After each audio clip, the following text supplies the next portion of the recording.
Alright, people, midweek report time. So, there's not been a crazy amount to talk about the last few days. It's really only today, sort of, that the news has been breaking, which is kind of good for this because it means we can get a lot into it. But even by my standards, I've been fairly lackluster with the uploads. I've been a bit busy and I was almost going to swear there. Some stuff's been going on, but other than that, everything is good. We will get into this now. So, Gervonta Davis' trainer, Calvin Ford, has named Devin Haney as the fight he wants Tank to have next, which would be for Undisputed. He said the Isaac Cruz rematch, bizarrely, is also a possible alternative. Now, I would love to see Tank versus Haney. It does appear that Eddie Hearn is offering him Regis Prograis, Devin Haney anyway, at 140 pounds. That's assuming he comes through Jack Catterall, which, well, obviously he's got a fight coming up. Is it this week or it's sometime in June? It might be June 17th, thereabouts, sometime anyway. But he's got that. Eddie Hearn has talked about him potentially fighting Jack Catterall, but that might get put on the back burner if Devin Haney obviously comes up. So now Devin Haney Prograis, lads, I'm telling you now. Some people are going to look at that and think, oh, Devin Haney wins. I'm not in that ballpark. I'm not in that camp. I'm thinking, man, Prograis, because he's probably not spoken about as much as the Devin Haneys, the Teofimo Lopez's of the world, it might lead people to believe, oh, he's just not as good. No, he is legit. But it's interesting that they're talking about an Isaac Cruz rematch. I was sure they'd just go and try and fight Rowley at 140 pounds, because Rowley, amazingly, is a world champion. Seriously, amazing that he is actually a world champion. It's just, I still can't quite get my head wrapped around the fact that Rolly Romero is a world champion. It's bizarre. It really is. I mean, Rolly Romero, world champion. O'Hara Davis is mandatory. And that fight's actually been called. So, O'Hara Davis, man, he's going to be world champion. Because Rolly Romero is absolutely garbage. The WBA have ordered Lee Wood to defend his featherweight title against Oktapa Klomatov. I think I'm saying that name right. I think he's from Kazakhstan. Looks alright. Him against Lee Wood. Will they try and do a step-aside deal with him to pursue the Josh Warrington fight? Let's wait and see. In terms of other fights that are being announced, before we get in, as I said, I'm going back from Monday, so there's not been a lot of stuff breaking between then and there. The main stuff, the good stuff comes out today, lads, so just stay tuned for that. George Cambosis will face Maxi Hughes in a lightweight clash in Oklahoma. Strange place. One's an Australian and one's from the UK. And they're fighting in Oklahoma, which is okay. Let's see. On July 22nd, that's going to be on ESPN. It's going to be interesting. It's definitely going to be interesting because Maxi Hughes is a much improved fighter. Some people are saying that they feel Cambosis is a Buster Douglas type figure. That he had that one breakout night against Teofimo Lopez, and Teofimo Lopez had his own problems going into that fight, both mentally and physically. And they feel as though like that really showed up in the Devin Haney fight. Well, not necessarily. Cambosis is a good fighter. He is a good fighter. He is talented. Devin Haney, I think, styles make fights. He's not as sophisticated on the front foot of pressure as Lomachenko. Any Stevie Wonder could see that, right? And he had no answer for Devin Haney's work, whereas Lomachenko did. And Lomachenko is just a better fighter. I'm not saying they're stylistically the same. They're not, but there's similarities there. Cambosis just couldn't do it against Devin Haney. But does that mean he's a terrible fighter? No. So it's going to be interesting to see how he gets on with Maxi Hughes, who was a much improved fighter over the years. I mean, it's hard to believe that he was getting stopped at domestic level a couple of years ago. It's more than a couple of years ago, but nevertheless, still getting stopped at domestic level is crazy. He's turned himself around. And, Maxi Hughes, during 2020, he was brought in on an MTK show as an opponent for John O'Carroll. As an opponent, right? He wasn't meant to win that fight. Brought in as an opponent. Won it. And it's just been strength to strength from there. Now, Conor Benn, Chris Eubank Jr. Eddie Hearn has been mentioned in this fight again. But Conor Benn took to Twitter and said, Chris Eubank Jr., we getting this fight done or what? If not Benn, wait for this. Boots Ennis. Called out Boots Ennis. Eddie Hearn, in an interview with Boxing Social, has declared that he believes they are now very close to making the Chris Eubank Conor Benn fight again, potentially in Abu Dhabi in the UAE. So this is a bit of a strange one, right? The original dates back in the month of March, which is roughly when this fight was being talked about originally, was actually June the 3rd, so this weekend. And they were talking about doing it in the UAE or in Saudi or somewhere like that, Conor Benn, Chris Eubank Jr. Then, obviously, Conor Benn, and he still is going through his issues with UCAT, the British Boxing Board of Control. They were trying to get fight. They were mentioning Manny Pacquiao and all this bizarre, but they were trying to get it done in the UAE. Because I think that in their mind, that's how you circumvent a potential ban, or, they probably wouldn't be as strict as somewhere like, say, Nevada or Los Angeles, who are following the British Boxing Board of Control's, what would you say, jurisdiction or whatever you want to say. They were basically saying, look, you're under investigation with the board, you ain't fighting here. Whereas over there, they'd probably be a bit looser. Whereas, I think, we know in America, they're a bit strict about, or they are strict about that kind of stuff. Most of the states are anyway. So they obviously thought, right, we can't get this fight over the line because we could potentially have it, but Eubank might end up in hot water in the UK or wherever. Because imagine he wins. Imagine he fought Conor Benn this coming week and he beat Conor Benn. But all this stuff is still going on, and then he gets slapped with a suspension or something like that, or something happens with the British Boxing Board of Control. He can't push on from that win. So he took the Liam Smith fight, got pushed back again. Now it's postponed, and we're hearing Conor Benn, Chris Eubank again.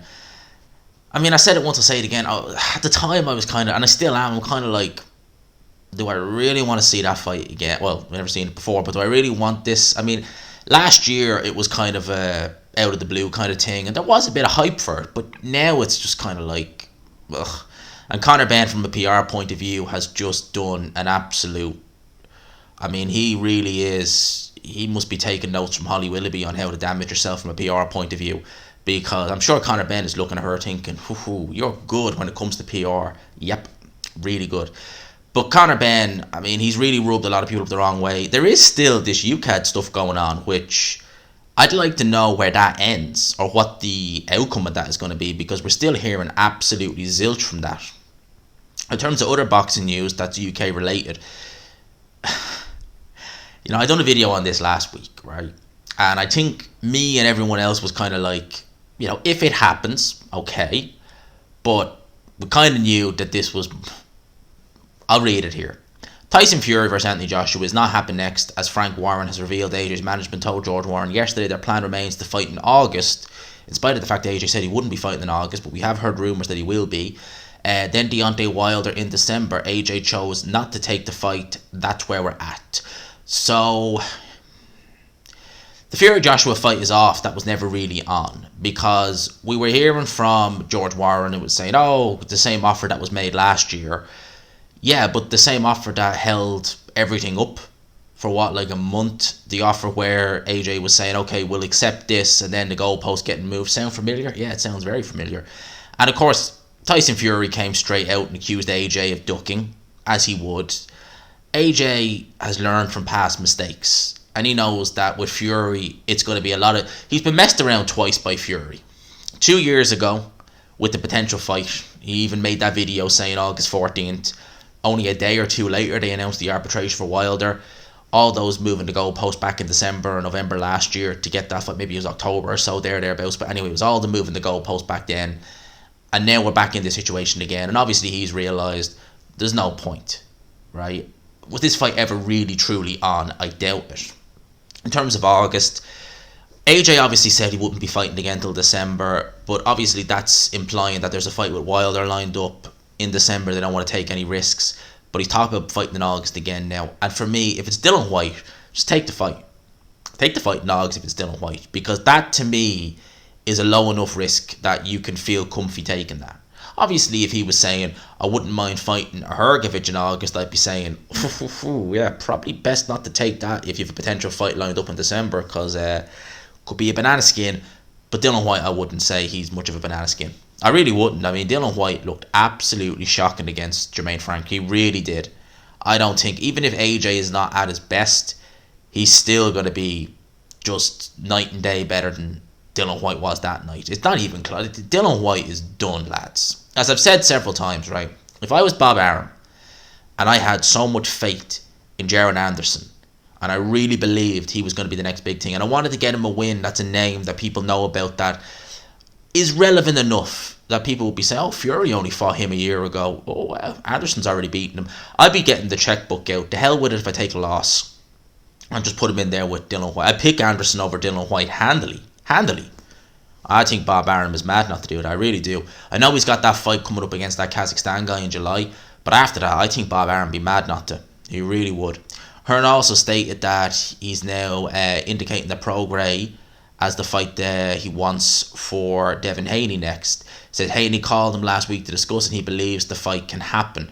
Again, I'd like to see it. I really would like to see it. I think it'd be a great fight. I really do. I think that'd be an absolutely brilliant fight.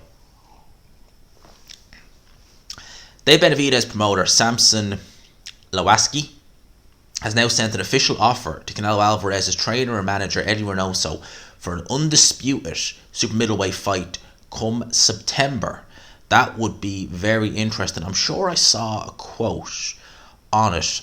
Oh yeah, here it is. His representatives are prepared to offer Alvarez a deal close to, wait for it, 50 million guaranteed for an undisputed fight in September. Wow. They really want to make that fight.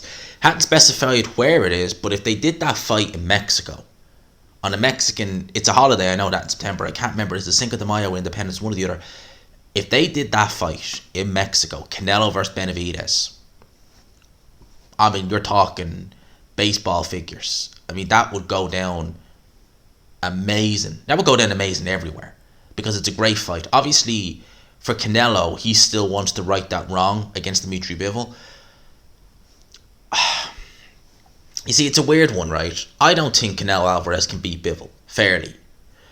But the problem is, when he fought him last time, he came this close to beating him unfairly with the scorecards. And if you're Alvarez, you're obviously thinking, I came this close to winning that fight and I didn't deserve it. If I'm just a little bit busier, that's the difference between losing by 2 rounds and winning by 2 rounds. That's not a good way to be, but I'm sure that's the way Alvarez, being the cash cow, and the fact that Bivol, although he got a great win over Ramirez, very good performance, brilliant performance, he's not pushed on.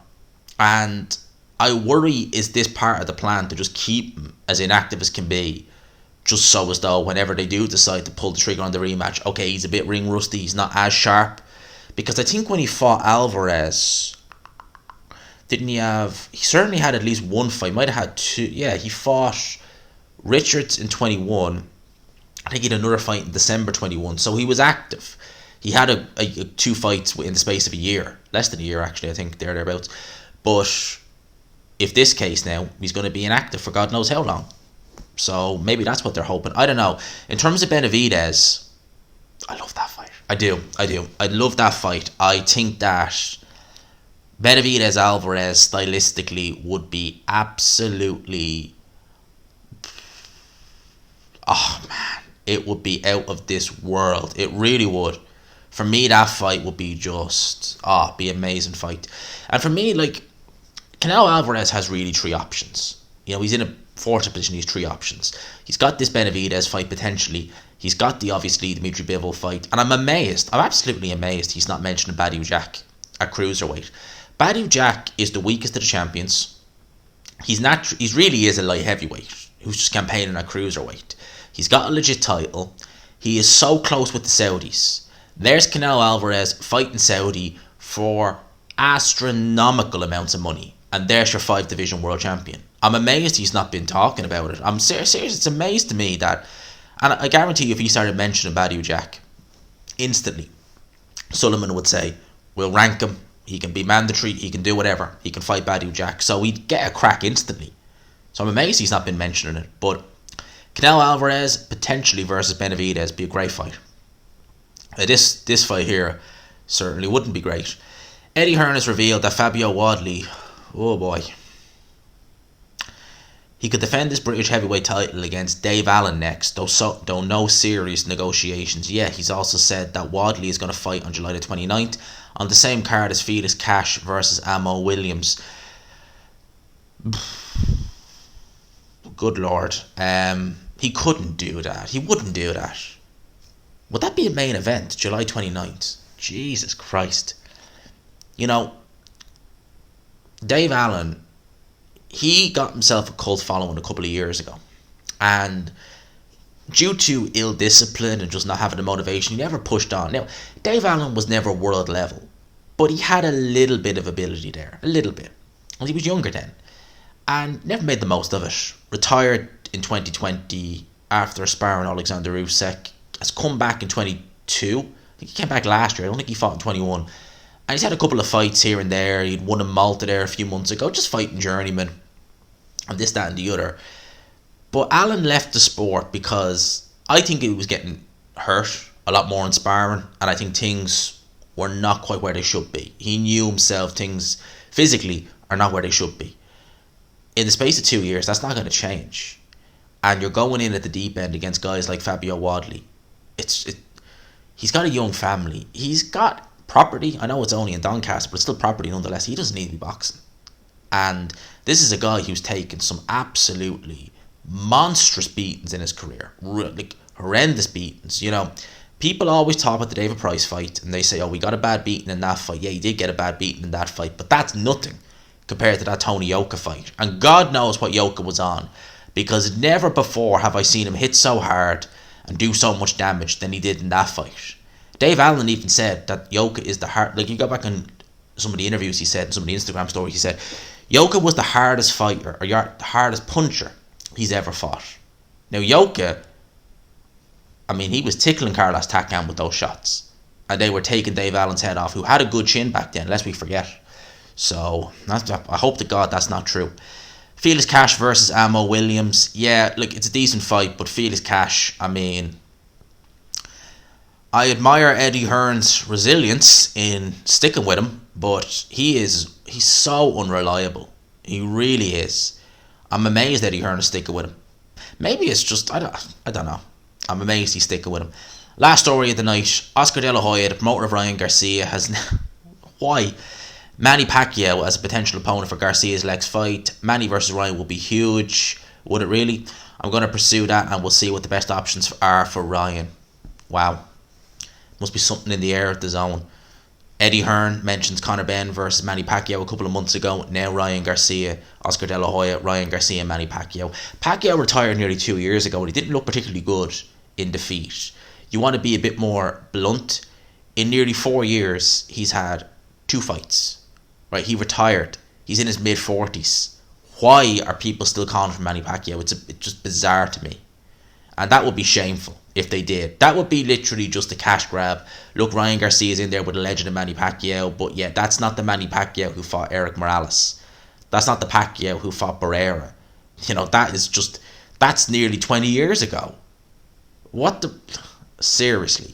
I hope to God that's just Oscar De La Hoya, you know, giving an interview after a good night out, and when he comes to his senses he realises how stupid that fight is. Hopefully that's the case. But I think that's it in terms of the boxing news. So let me know your thoughts in the comment section below on everything we discussed in this video. The Fury Joshua situation, the Benn versus Eubank, and of course Manny Pacquiao versus Ryan Garcia. What do you think of that? What do you think of Canelo versus Benavidez? Let me know your thoughts in the comments below. I hope you enjoyed the video, people. Smash the like button if you could. Hit subscribe if you haven't already. I hope you're all enjoying the weather. I know I am. I got the Coca-Cola out and all for it because it's roasting. In Dublin, the hot wet, like when I've met Ade in the UK and I've always got a jacket on, like I've always got like one layer jacket and he's like loads of layers. He's like, are you not cold? And I'm like, not particularly, no. And he's like, well, try being in Dublin. Dublin, when it's cold, it's flipping cold.